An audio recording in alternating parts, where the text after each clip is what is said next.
Postpartum depression is often confused with baby blues, but it's actually a little different. Turns out that about 1 in 7 women experience postpartum depression, and a lot of them are in low-income areas.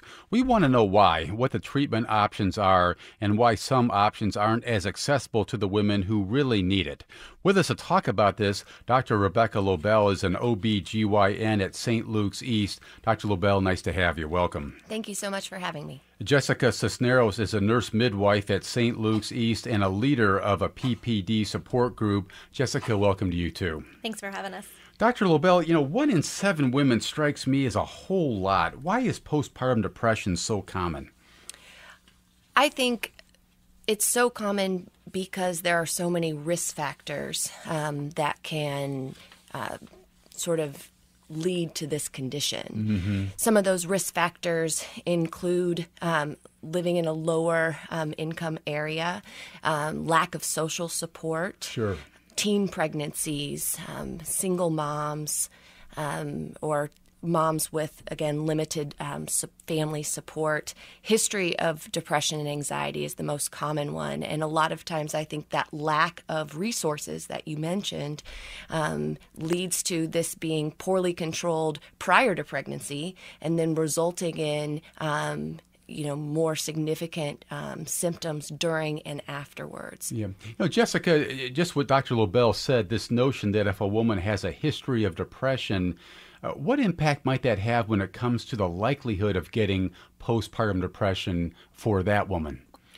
Typically, when they already have a history of depression, we always try to screen for that and look out for it more. But adding another stressful life event when they already have previously had stressful life events, maybe financial, lack of support, single parents, then that added stress, hormonal changes can really increase their risk of having that depression. What is postpartum depression? How would you define it? So postpartum depression, it really can occur anytime during pregnancy or postpartum. Typically anything during pregnancy too, even before the baby's born. Yes. Yeah. Mm-hmm. Even we see lots of women who are having those stressful life changes that start showing signs in their third trimester that we are on high alert that are higher risk to have it after delivery as well. Yeah. Postpartum depression, typically we see it's not typically in the first 2 weeks. Those are baby blues. Typically a lot of moms go through lack of sleep and adding a new baby, but it's when you start to lose interest in your activities, that you're not able to care for your baby, care for yourself, and it can last anywhere in the first month is the most common that it happens, but it can all the way occur anytime in the first year after having a baby. Dr. Lobel, you read stories once in a while about how severe postpartum depression can be. How severe can it get? I have had 2 instances in my career where I have seen postpartum psychosis, and it's probably one of the most frightening things I have ever seen. What is that exactly? So you basically get to a point where your postpartum depression has become so severe that you develop psychotic features. And so, that primarily thoughts of hurting yourself or hurting others, hearing voices, seeing things, people telling you to do certain things. And they really almost disassociate from reality. Jessica, there's a sense here that there's a group of symptoms involved with postpartum depression. What do you mean by that? What does that include? So I hate to just say postpartum depression because there's so many different types of postpartum mood disorders. We typically associate it with postpartum depression, but one of the most common we see is actually postpartum anxiety, which can stem to postpartum depression. And then we see a lot of moms that also have postpartum OCD, where they are concerned about how much their baby's taking in, how much their baby's taking out, how much sleep they're getting, and they have to track it all down. They can't leave the baby alone, basically. Yep. Yeah. And then they're afraid to sleep because they're afraid what if they miss a wet diaper, or what if something happens to their baby. There can be also postpartum PTSD.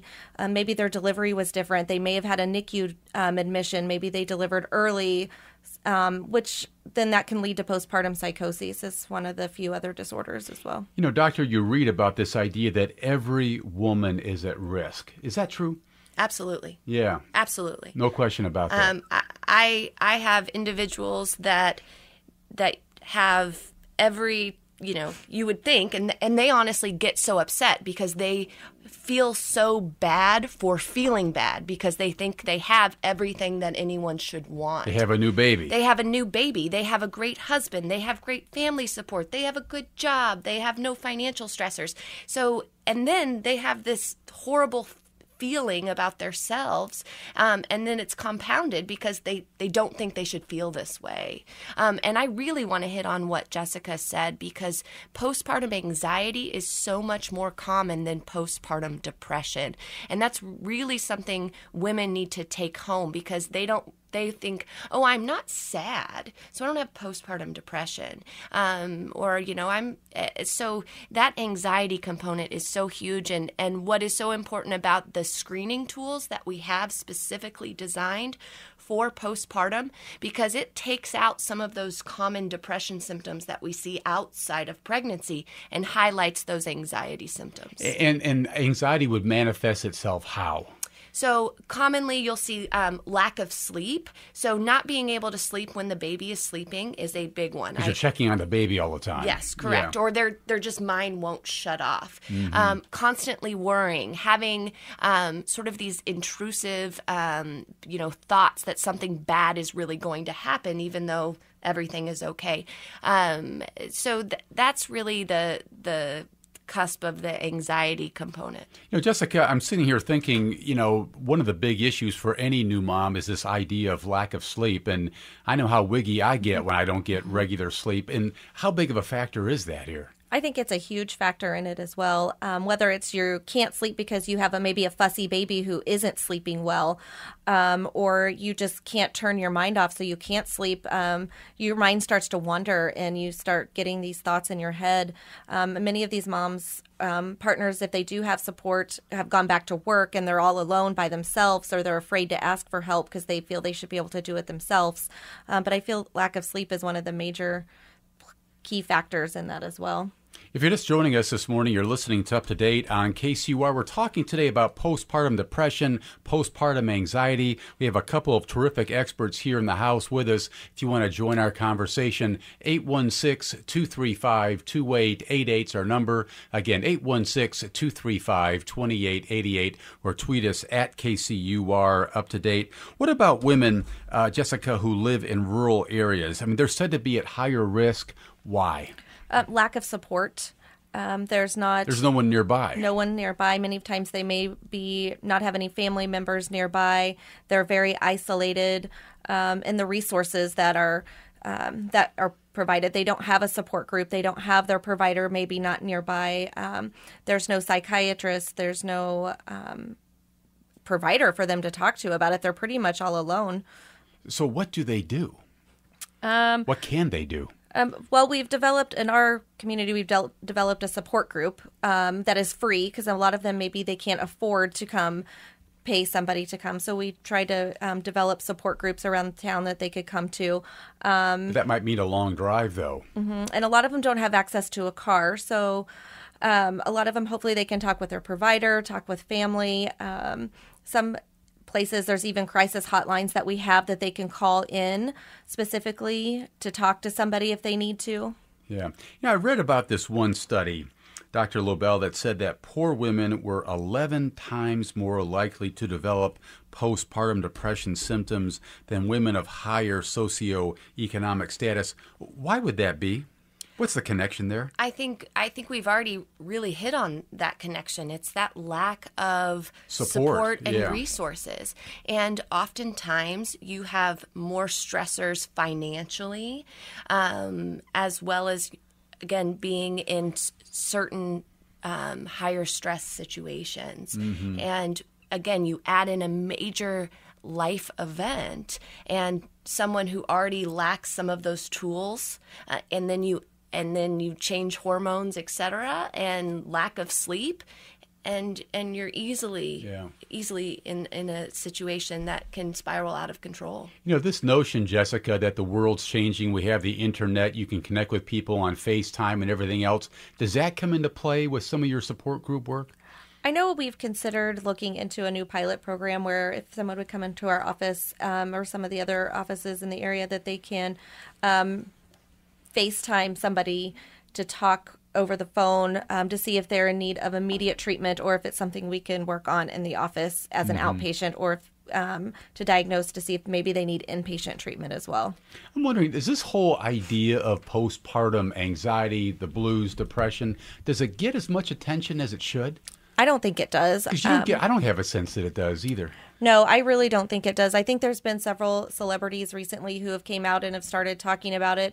I have seen several Facebook groups they have started to create, and I think it's really important that people talk about it and not shy away from it. It's nothing to be ashamed of. Do not be embarrassed. It's a medical condition. It's a diagnosis of something that we can treat if people speak up about it. You know, Rebecca, and maybe part of this is due to the fact this is sort of counterintuitive, isn't it? You've just given birth. You've had this, what supposedly be this great, glorious moment in your life, and then suddenly you're down. It doesn't make sense, and I'm wondering if people go into this just oblivious to the fact that this could happen to them. I think a lot of times, yes, they do. And because they anticipate being happy, that guilt really weighs them down. We try to, as best we can, address it early on and mention it and talk about it. Our patients get screened in the beginning of pregnancy. They get screened before they leave the hospital to kind of flag them because we usually see them 6 weeks postpartum, so do they need to be seen sooner? And then we screen them again when they come in 6 weeks postpartum. So we are bringing it up both verbally and then with this written screening questionnaire, which really allows them to maybe feel a little safer about writing down how they feel. Yeah. And it's quick. It takes less than 5 minutes. Even if you don't want to do it, you do it. So you actually do this before moms leave the hospital? Absolutely. Yeah, and then again later on. And honestly, I have picked up a lot of women that I would never have guessed were feeling that way. And then you ask them, because of what they said in the written response. Because of what they said in the written response. And it's a very validated tool that if you score above a certain number, you are at higher risk for postpartum depression. And so then it allows me to really start the flow of communication with a mom when if you just say, are you feeling depressed? They'll say no. And then I say, well, you took that screening questionnaire and you scored, this number, and that concerns me a little bit. Tell me more about these feelings. And then you will get this, whole sort of verbal avalanche of how they're really feeling. And it's like, oh my gosh, they were holding that all inside. And so you can get them into treatment so much more quickly and start putting them, resources into place. I was going to say, what do you do if a woman scores high? What's the next step at St. Luke's East? I address it. I first talk about here's the diagnosis, and I really highlight what Jessica said, that this is a medical condition. This is no different than me offering you insulin for your diabetes. Okay. And I think that's something key to mention to them, that it is a medical condition. It's just not, something that we made up to, sound better than the baby blues. And so then I talk about different treatment options. I think the first and foremost thing to know is that the best results have really shown, like long-term results have come with a combination of counseling and therapy and antidepressant medication. Mm-hmm. But not everybody needs both. And so we talk about sort of different approaches, different steps. But I really say if we're not going to do therapy or do actual medical therapy to start, we need to keep a closer eye on you, and you need to check in with me, sooner to see how you're doing. Well, Jessica, speaking of medication, there is this new drug that supposedly can help. The FDA approved it in March. It's the first drug approved specifically for postpartum depression. But the rub here, it comes with a hefty price tag, $34,000, and it requires a stay in a healthcare facility. What can you tell us about this new drug and what you know about it? From what I know about it, I believe it was like 60 hours of continuous therapy, and it's very expensive. Most of the patients who we are talking about that are high risk don't have the resources to pay for it, and taking them away from their baby can increase their risk of anxiety, their depression. Many of the moms I see, that is the number one thing they are concerned about, is being away from their baby, especially if they're breastfeeding. It really can be counterintuitive to have them go stay 2 to 3 days in a hospital away from their baby, not able to breastfeed, and then the financial stress on top of it. I was going to say, I've read that insurance companies are not paying for this new therapy. Am I right about that? I haven't had any experience necessarily with trying to prescribe it or what insurances cover or not, so I'm not sure about that. Dr. Lobel, have you dealt with this new drug yet? I have not prescribed it, and I will tell you it's pretty far down on my list. Where I would consider it as someone who has failed other therapies, and we're looking at more an inpatient hospitalization for severe postpartum depression or psychoses. I see. And at that point, it'd probably take a team, both an OBGYN, a psychiatrist, et cetera, to talk about prescribing it and getting insurance on board. Yeah. Jessica, if a mom lives out in a rural part of Kansas or Missouri, how can she figure out if, in fact, she's got postpartum depression? Is there some way to gauge that? The best thing I would have her do is hopefully she could talk to her provider would be the first step of person to contact. Someone else beside herself who can maybe register an opinion about how she's doing. Yeah. Her provider could administer the EPDS, which is an Eisenberg scale. They're online. If she's concerned, if she has access to the internet, she could look that up herself, score, and see where she's at on that if she doesn't have access to the provider. Depending on what her score is, then I would definitely recommend her talking to her provider.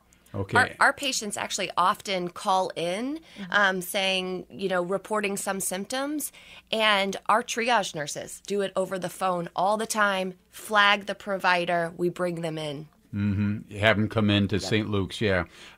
What does St. Luke's offer in the way of support groups, Jessica? Because that's right down your alley here. So we have created the Postpartum Depression Support Group. We started this doing training through the Postpartum Resource Center, which they have other groups in the area as well. But recently in the last year, our group in St. Luke's East is the only group in the whole health system currently. What we do is it's a 3-week program where it's not just open to St. Luke's patients. Anybody in the area can come. Because we want to make it available. We want to make sure those women who don't have access to health care or don't have child care can come, because we do offer child care with advance notice as well, because that's a number one concern too, is I need somewhere to take my child. So our support group is, we've condensed it to a 3-week program where we initially start talking about those different type of postpartum mood disorders that we had talked about. We have a goal every week. We also talk about how their spouses are affected or partners. We also talk about myths and realities of being a mom, which I know you kind of touched on that as well. Many women go into having a baby with all of these myths that it's going to be perfect and they're going to sleep. And then we finish it up with a wellness guide. Mm-hmm. And this is one of those situations where the light bulb goes off for a lot of moms when they realize they're not in this alone. Right. And that's the main thing I think I like about our support group is when we get our patients there together and they can talk and they realize that there's another mom going through what they are going through, that they open up a little bit more and they can share their experiences and how they dealt with it. So they're more than me just facilitating the group and giving them tools to help them, but they're also learning and building relationships with other moms. How can moms connect with the support group? We have a Facebook page, the St. Luke's Facebook page or the St. Luke's website. There's information on where our support group is and the times. We usually meet the first Wednesday of the month. Due to the holiday, we're actually meeting tonight at 5:30 at our office in Lee Summit. And then the third Saturday of the month as well. The times and how to register for it are all on the St. Luke's website. Sounds good. Let's go to some phone calls at 816-235-2888. We're talking about postpartum depression. Garrett from Kansas City, Kansas. Good morning. Good morning. Thanks for having me. Yeah, go ahead, Garrett. So I had a quick question, or just a comment. I've heard a lot of the discussion so far, and I haven't heard anything about the nutritional component or the influence of nutrition on these states of being in the moms, especially after pregnancy. I mean, nutritional factors are huge in pregnancy, as we know, and that's why everybody takes the prenatal vitamin. But if you actually check, I've seen rich people, poor people, all the above, not being able to keep up with the nutrients they need. And after pregnancy, the copper and zinc levels particularly can get disrupted, and both of those have been linked to depression and psychosis. I was just wondering what your thoughts were about that. I mean, if you can just keep those normalized and supported in these individuals, a lot of times that's all it takes to pull them out of some of these adverse states they find themselves. Talk to us about zinc levels, Dr. Lobel, and how important nutrition is here. Nutrition is always important in all aspects of health. As far as I know, there hasn't been any studies to support low zinc levels association with postpartum depression. You do need to keep up, though, with your diet and calorie intake in order to support breastfeeding, and that is very important. As we talked about earlier, breastfeeding concerns are a huge risk factor for postpartum depression and anxiety. So that nutritional aspect is obviously very important. Yeah. Well, I imagine giving birth and the disruption to one's system and levels of all kinds of things in your body must just go kitty wampus pretty quickly. Yeah. Yes, there are many changes that drastically occur after childbirth. Just hormone changes that can just affect your entire body, your sleep, your eating habits, a whole host of things. Yeah. Kim from Overland Park. Kim, you're on Up to Date. Yeah, I just wanted to also give the listeners another opportunity for resources. The Parents as Teachers program, we have a lot of resources and connections to help new moms deal with postpartum depression and those expectations that we talked about a little bit ago. What is normal? What is not normal? And it's somebody that can come in the home, provide child development teaching, and help the mothers know that what you're feeling is normal. Or we also have training on, like you said, we do the Edinburgh and be like, I think this is something that we need to take to the next level and get families in touch. But it's another great resource for parents who are new to parenthood, just to feel more secure and to learn about what the babies are doing and why you may be reacting the way you're reacting. Kim, that's Parents as Teachers, right? Correct. Yeah. Thanks for calling in. I appreciate that. You know, a couple final points I wanted to touch on. Is there a connection, Jessica, between a mom having postpartum depression and a child getting the depression later in life? I'm not all that sure. I haven't looked up the statistics on that, but a lot of depression in general can be genetic. There is a genetic component. Many of the moms who do have postpartum depression do have an underlying depression component, which that can be genetic and passed down to their child as well. Now, for a final twist here, 10% of new fathers experience symptoms of depression during the postpartum period, and half of men who have partners with postpartum depression will go on to develop depression themselves. What do we know about the impact on men? I mean, it's huge. We talked about it. Yes, there's a hormonal component for women giving birth, but men are also experiencing this new life change and stressor. So we do often leave out the partners. It's something, especially when there's a traumatic birth experience where you have a preterm birth or a child in the NICU, I will talk to both mom and dad and ask dad similar questions. Oh, really? And what help can dads get? Similar. I think that Parents as Teachers is a great resource, but I encourage them to seek out their primary care provider. Obviously, if they're not a patient of mine, I can't prescribe them medication. Ashley from Gardner, good morning. Hi. I have known some people who struggle with postpartum depression and also when they stopped breastfeeding, so the post-nursing depression, and I was wondering if those two were somehow related. After you stop breastfeeding, Jessica? I think it can be. There's many of reasons that you can stop breastfeeding, whether it's the baby is weaned off nursing or that you have stopped nursing for a reason. Many times that can cause some hormonal fluctuations in your body as your hormone levels all change. Like I say, the postpartum depression can really stop or develop anytime in the first year. Okay, we're going to leave our good conversation right there. That was the voice of Jessica Cisneros. She's a nurse midwife at St. Luke's East and a leader of a postpartum depression support group. Jessica, thanks so much. Thank you. We were also joined by Dr. Rebecca Lobel, an OBGYN at St. Luke's East. Doctor, thanks you very much as well. My pleasure.